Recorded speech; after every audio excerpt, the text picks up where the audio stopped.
but other than that information, we're not required to provide further information under 91A. And in regards to the VHS dash tape, and I'm skipping the two that he has withdrawn, the original VHS dash tape is not in the possession of the Attorney General's office. That has remained in the possession of the state police. In the CDs that were provided, he was provided an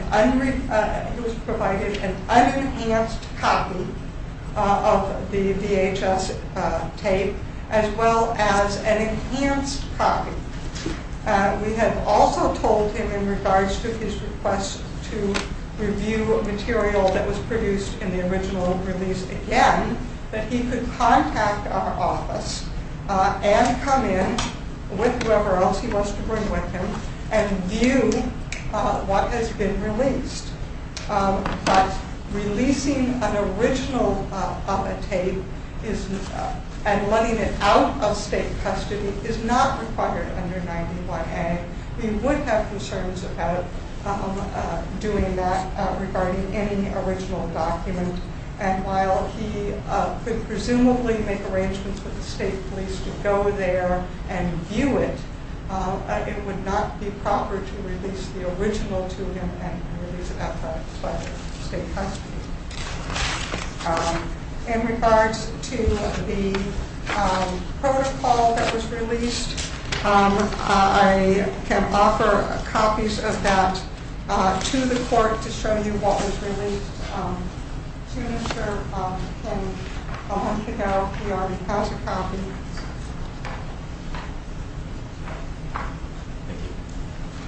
Mr. King's request... Hang on 1 second, Ms. Smith. We'll mark that as the next respondent's exhibit. Mr. King's request for procedures regarding homicide investigations was bundled together with other requests.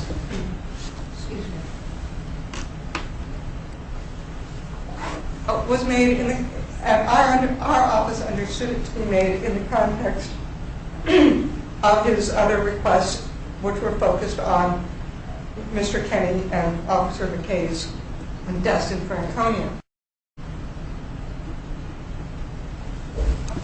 And this protocol was not viewed as being responsive to that, because this involves a situation in which the police officer uses deadly force. And that was not the case in the Franconia incident. So when we initially reviewed that request, we did not view this protocol as being responsive. So this protocol involves officers involved in the shooting of someone else as opposed to the officer being shot? Correct. Okay. And so that was the reason it was not initially produced, but in an overabundance of caution when we were responding to Mr. King's complaint. We reviewed it and said, well, it's been released to law enforcement, and we'll give it to Mr. King. So we feel that the Attorney General's office has been very responsive to Mr. King's request, as it was our intention that we be as transparent as possible, and we have worked very diligently to respond timely to Mr. King's request, as I think the exhibits that we've attached to our motion to dismiss demonstrate. We have responded to those requests within the 5 business days and in our position that is petitioned. Thank you, Ms. Smith. Mr. King, your response? Yes, briefly. I'm looking for one specific document. Your Honor, I'll be with you in just a second. Yep.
May it please the Court. With respect to the issues on the elected officials and the names, emails containing the names of Lico Kenny or Bruce McKay coming into the office, that, as a matter of law, is all public record. There is no exemption for that. So, for them to say that they had the option to tell me whether or not they're going to give it to me is inappropriate. That's my position on that.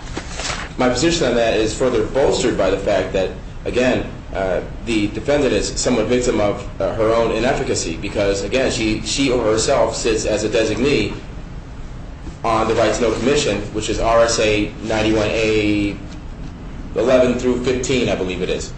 So, again, that commission put forward the 2007 report that says, hey, we're bound to wind up in litigation if we don't resolve these kinds of issues. So there we have it, and here we are. Next, Your Honor, there is a situation here with the 3 additional names, okay? Your Honor, they had this for 6 weeks. They've been conducting an investigation for 6 weeks. These are the 3 tape issues? Yes. Right. I find it hard to believe that they don't have knowledge. They're charged with knowledge of that in their own protocol that they eventually sent to me, okay?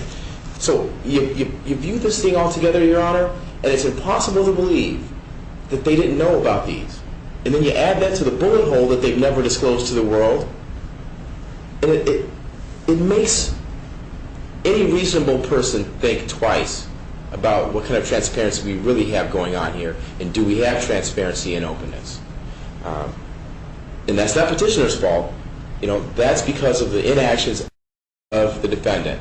And I think it's clear, the implication was clear, when Attorney Strelson wrote me and said, oh, well, we've got, you know, more interviews than we do on CD, the implication was, look, that's all we got. The ordinary person would have said, oh, that's all we got. Oh, that's all they got. Okay. And then you walk away. But I had people in the Franconian Collective telling me, you need to hear the tape, you need to hear what Mr. Stevenson said and all these things, and then you can get them, and then you can hear them, okay? So I'll let the court decide on that. And of course, the other thing remains, maybe it's all a coincidence, but you know, right after I threatened to take legal action, after I filed an ethics complaint asking for them, now, this went on for some time, saying, look, do you have these tapes of these particular people? All that took was the same day they could have responded, oh, yeah, well, we have those. Or we have access to those. It takes a phone call. That's it. That's it. And that was so frustrating because they should have been more forward with that information. Next was the request to notify the public about when certain documents were received. Now, this is a very carefully worded issue, but the Attorney General's office has shifted the wording in a way that changes the whole meaning.